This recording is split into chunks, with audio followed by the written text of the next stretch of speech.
The year was 1932, and a great battle was raging in St. Charles. It was a fight to the death, but who would win? Welcome to Junior Historians. I'm Darcy from the St. Charles Public Library, and joining me is Lindsay Judd, the director of the St. Charles History Museum.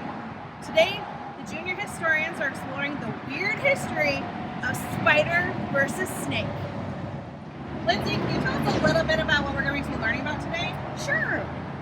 Today we thought we would share some weird St. Charles history.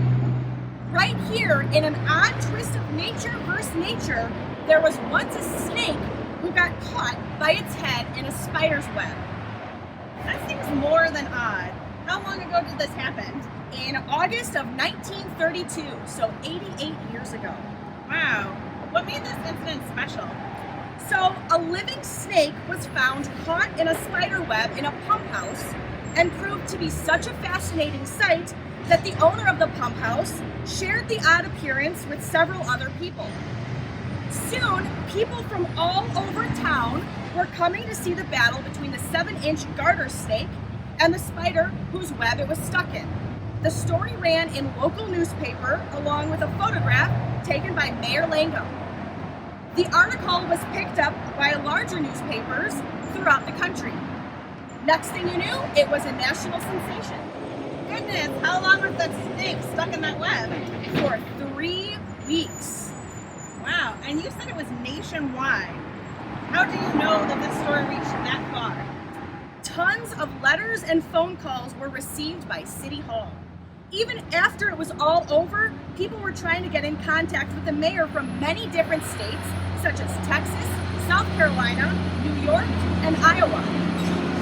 Why were people so invested in this struggle between these two animals? These were two creatures, possibly venomous, battling to the death. Some people thought the larger snake would win. Some people thought the much smaller spider could win since the snake was already caught. People soon began to bet on the outcome. Everyone with a bet placed wanted to see if their animal would win. Do we know what people were betting? So besides money, one man bet his horse and saddle that the snake would win. 2 men from Rockford said the loser had to go without shaving for 6 months. That doesn't seem like a big deal today, but I'm sure back then it was very impressive. Absolutely. So how did this epic battle reach its conclusion? There are conflicting stories. One says that Mayor Langum entered the pump house alone and cut down the snake, while another story said that the president of the Chamber of Commerce's wife went in and to release the snake.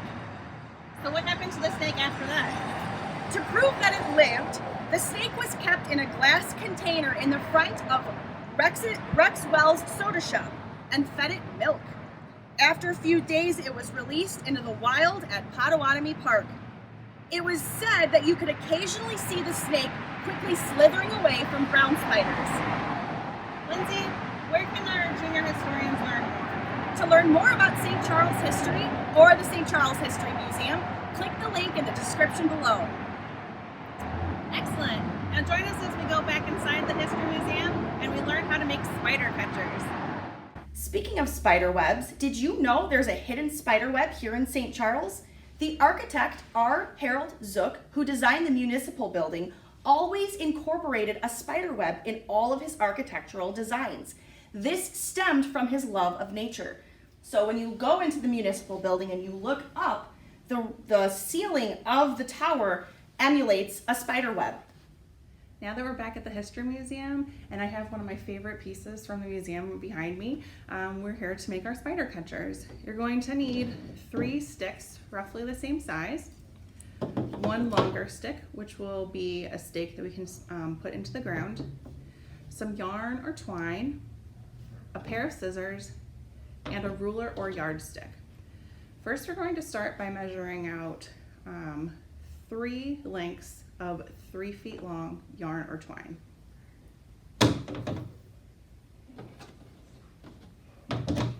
It doesn't have to be exact because we're going to use it to lash our sticks together.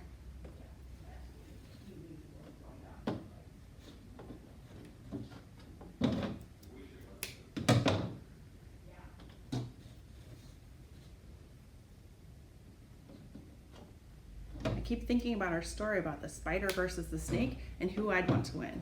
I enjoy both snakes and spiders, so it'd be a tough call for me. All right, so basically we're going to make a triangle with our 3 shorter sticks. And we're going to lash together the corners, 1, 2, 3, with our different lengths of yarn before we attach our bottom stick. Start by making a knot. Make it a double knot or a triple knot, whatever you feel most secure with. And then hold it in a V shape, and you can start winding.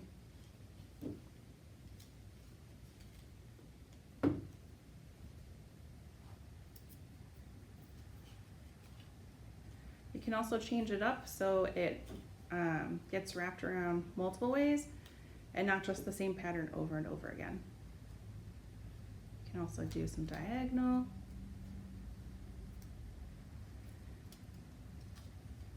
And then with your little bit of an end, you can tie 2 more knots to secure it.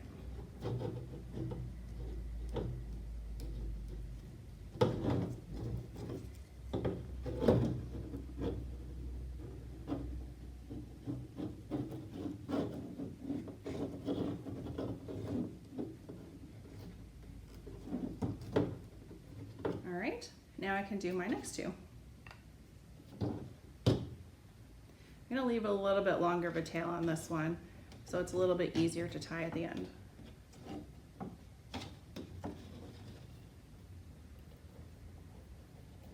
One.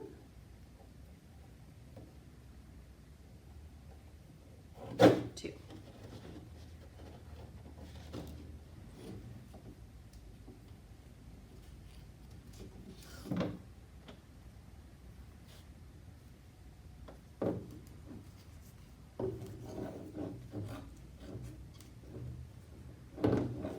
Wind it tight so it doesn't move around too much and it doesn't fall apart on a windy day.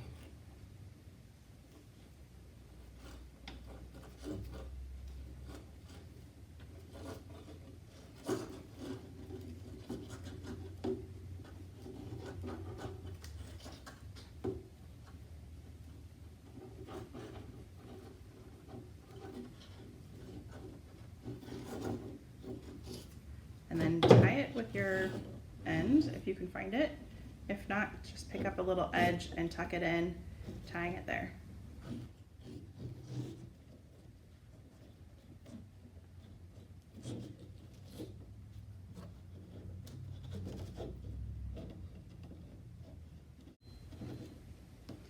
All right, and now I'll do my third edge.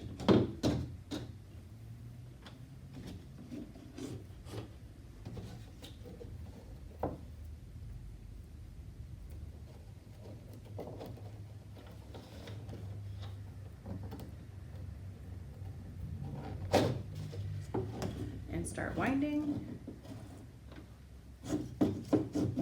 Make it nice and tight.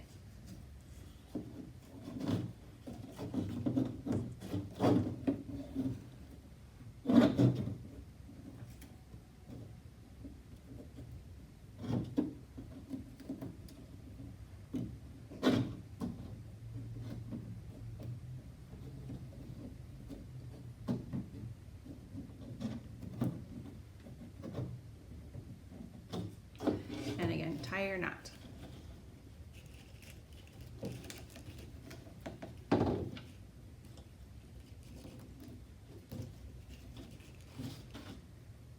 So only 1 more length of yarn or twine. Make it a little bit longer this time since we're going to be adding a thicker stick to our already made corners.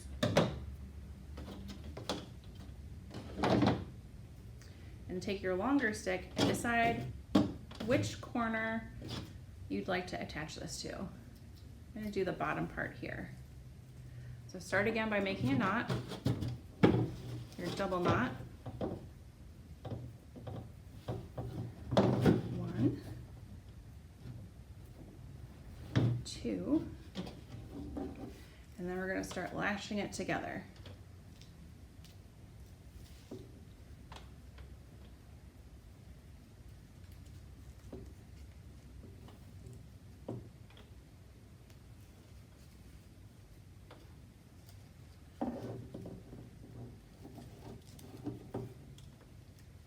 So you can go down farther along the base of it to make it really sturdy. And if you need to, you can always use more yarn or twine to secure it.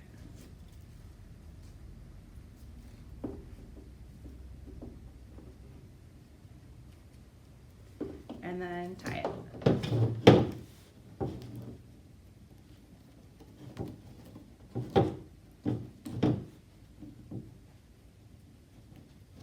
Nice and tight.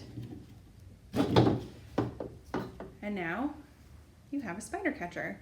You can nail the base into the ground or stick it inside a bush, and from there spiders will find this area and start creating a web right inside the frame here. And there you have a spider catcher. Join us again for Junior Historians next month. And don't forget to subscribe to our YouTube channel so you can be notified when new videos are posted for the St. Charles Public Library's programs. See you next time.